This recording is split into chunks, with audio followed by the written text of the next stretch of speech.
Teammates, I want to share my life with you for those who want to be inspired, those who don't. Just keep scrolling. Those who say I'm obstinate, I'm arrogant, I'm so into myself. It's so much hubris. They funny people. But anyway, listen, I write for a national magazine. I am a quarterly contributor. I speak on how inspiration, hope builds culture. Okay, and you can see some of the. Let me show you. You can see some of the inspirational figures that's been on this book. Some of the giants that has taken their time to write in this national magazine. Okay, all the big time. It's amazing. One of the guys I used to listen to when I was so down.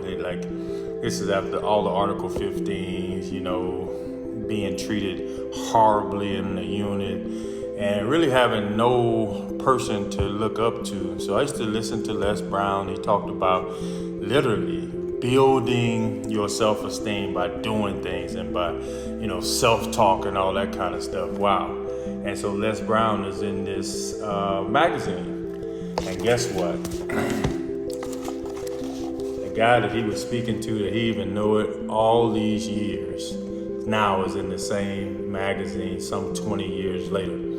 Okay, I want to read just some of the stuff that I wrote here, and I hope you're inspired by it.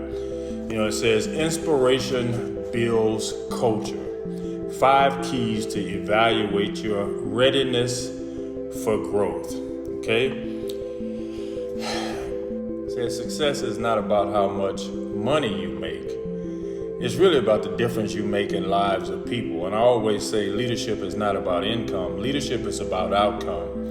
And your leadership is a sermon. Be careful how you preach it. You see, those people in our lives, you were once a younger person and you always talked about, these leaders don't do this. These leaders don't reach back. These leaders don't have timers. These leaders don't pat us on the back. Well, now guess what? You are that leader. And so now you're in your elevated position. You have your rank. You have your stature. You have whatever you have. And somebody has told you that sitting in that office, looking at those emails 50 times a day and being who you're supposed to be is the accurate way to be a leader. Well, now you have become the problem. You have become that leader who you said was detached, uninvolved, and really didn't have a place in your life. And so now, what do? I say to yourself, I say to you, be the leader that you complained about. Don't be the leader that you complained about. Be inspirational. You don't have to do magazines. You don't have to get on TikTok. You don't have to be on the internet, but you can touch people's lives. Yeah, and people are going to say, oh, no, you're a senior NCO. You probably don't want to be down there with the privates. You are a senior officer. You probably don't want to be on TikTok and the internet because we do things a certain way. No. You do things a certain way. My job is to ensure that I inspire the next generation of people. See, but that's going to take a little courage. That's going to take a little testicular fortitude. That's going to take you understanding where you come from and where you're actually trying to build leaders as juxtaposed to just passing down another set of so-called values that you really don't espouse, but you're trying to make it to the next rank so you can be further away from people. What is my message today? My message is your leadership is a sermon. Be careful how you preach it. Nobody, whether you do it the way that the traditional way is doing it, or that you do it the way that you think is innovative and creative, nobody's going to be satisfied with you. Nobody's going to like the way you do it. But that's why you're you.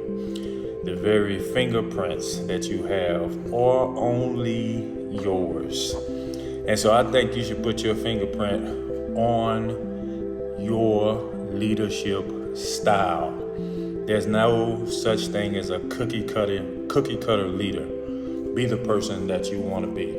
And I just wanted to give you a nice message. A little boy from Alexandria, Louisiana, molested at 10 years old, special education in the 8th grade, failed the 9th grade, failed the 10th grade, failed the 12th grade, expelled from college, shot in the back, almost lost my life, came in the Army, 2 Article 15s, chapter paperwork in hand. I always tell that story, and I know those people who are uninitiated are tired of it, but I'm not trying to reach you. I'm trying to reach those people who live that story, those people who have that story, those people who think they can't make it. That little boy sitting before you right now with 2 PhDs and 5 master's degrees and a national contributor in a national magazine with all your icons that's been in there, and you have access to me.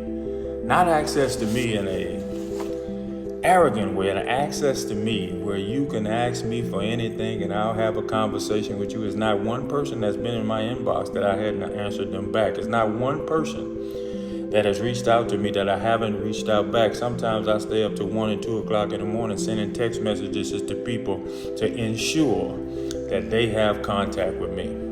A lot of people don't like that. A lot of people think that's unseemly. A lot of people think that I shouldn't be doing that, but I don't live for them. I'm above board. I'm above reproach.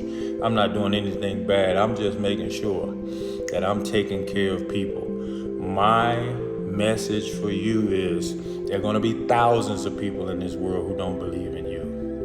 Listen to me carefully. You should not be one of them. Check it out. Wow! I'm young, I'm pretty, and I can't possibly be beat. The standard is the standard.